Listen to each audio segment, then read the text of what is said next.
Our next speaker will be Toastmaster Ahsan Ghori, and his evaluator is one of the youngest Toastmaster of Millennium Club, engineer by profession, Toastmaster Johnny Matthew, and I would ask him to read out the objective of the project of Ahsan Ghori. Toastmaster of the evening, fellow Toastmasters, good evening. Good evening. Ahsan Ghori is doing his project number 2, and the title is for organizing his speech. His objectives are: select an appropriate outline which allows listeners to easily follow and understand your speech.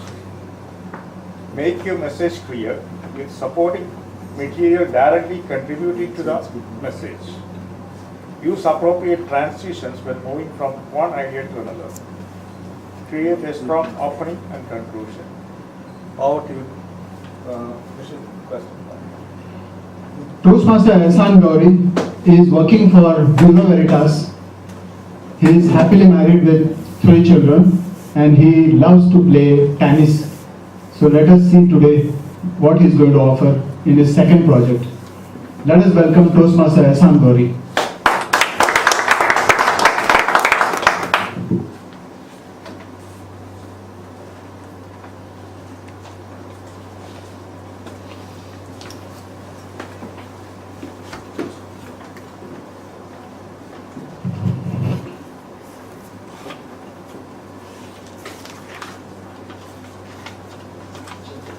Hello?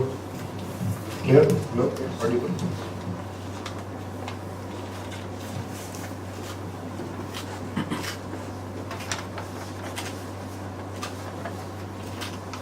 One of the most memorable and treasured moments for any couple, I would say, is the birth of the first child.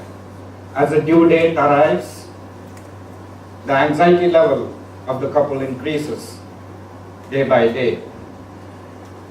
The peak of anxiety is when the birth pain for the mother starts. And the climax is when the child arrives in this world crying. I emphasize, the child arrives in this world crying. All children come into this world crying the same way. Fellow Toastmasters, Madam Toastmasters, distinguished guests, Toastmaster of the day, good evening to you all. Good evening. At that moment of the childbirth, the mother too cries. Perhaps she is crying out of the ordeal of the pain she has just undergone, the relief from the pain. As the child is diligently placed on the mother's bosom, she looks at the child and sheds a tear of joy and happiness. Seeing the child for the first time, she sheds a tear of that miracle that has just happened. My dear fellow Toastmasters,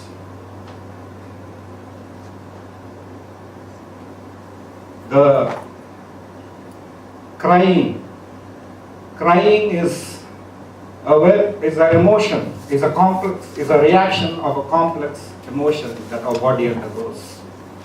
We all cry, don't we? As a child grows, it starts into different phases of crying. Initially, the child cries. It has a, the child's conversation starts with crying. The child initially cries when it is hungry, and the mother knows the child is hungry and feeds the child. And then the child cries when it faces discomfort or pain. The parents understand the discomfort and take care of the child. And then the child cries seeking attention. So on and so forth. And then the crying evolves. We adults also cry. All of us cry. Some people cry for happiness and joy. Some people cry of sadness and sorrow. Some cry when all others are crying. Psychological, hysterical cry. Some people cry while watching TV, movies, dramas. Some people cry after a drinking bout. Some people shed crocodile tears. So we all cry. My dear friends, crying is not because of weakness. Crying is because we all have a heart. Women cry more easily than men. For them, crying comes naturally. But for men, they don't cry.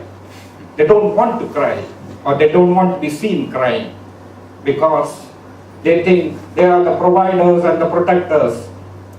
They don't want to bring themselves down, they want to be very strong. They say that I am the macho man and I don't cry. But it is not the case. I have seen some men crying in movie theaters.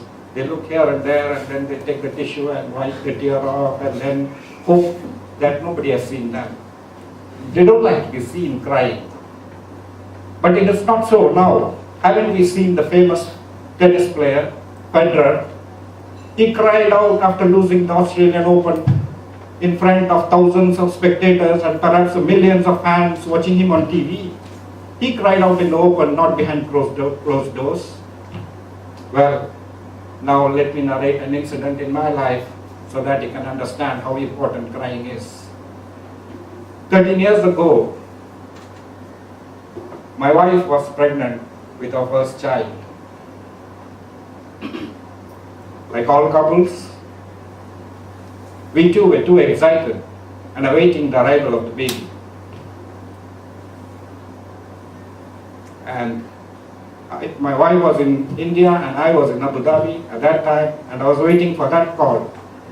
And when that call came, my hands were shivering and I had goosebumps all over. I took the phone and the voice on the other end said, "It's a baby girl. Congratulations, everything is fine." I cried out of sheer joy. Later, I came to know that when my child came into this world, she did not cry. The nurse and the midwife were desperate. They wanted to make her cry. They slapped her left and right, and they shook her to make her cry. Finally, she gave a feeble sound, and that was it. Later, my wife joined me in Abu Dhabi. And everything was normal until one fine day. One day when my child was sick, we went to the doctor. The doctor, after examining the child, prescribed her some medicines, and he said he wanted to meet me privately. And at that moment, my heart stopped for a moment and then started moving at a rapid pace. When the doctor says such things, it always means bad news. So when the doctor met me, he told me that your child has a problem.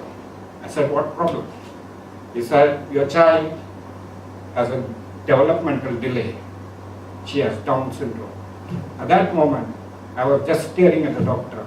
My eyes were blank, my mind was blank, and I was crying silently.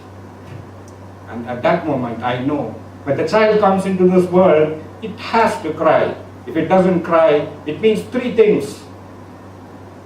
First, the child is born dead.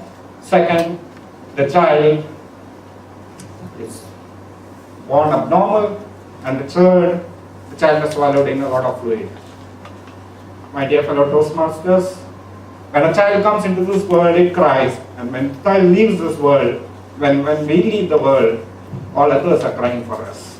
Please do cry and don't be shy. Thank you.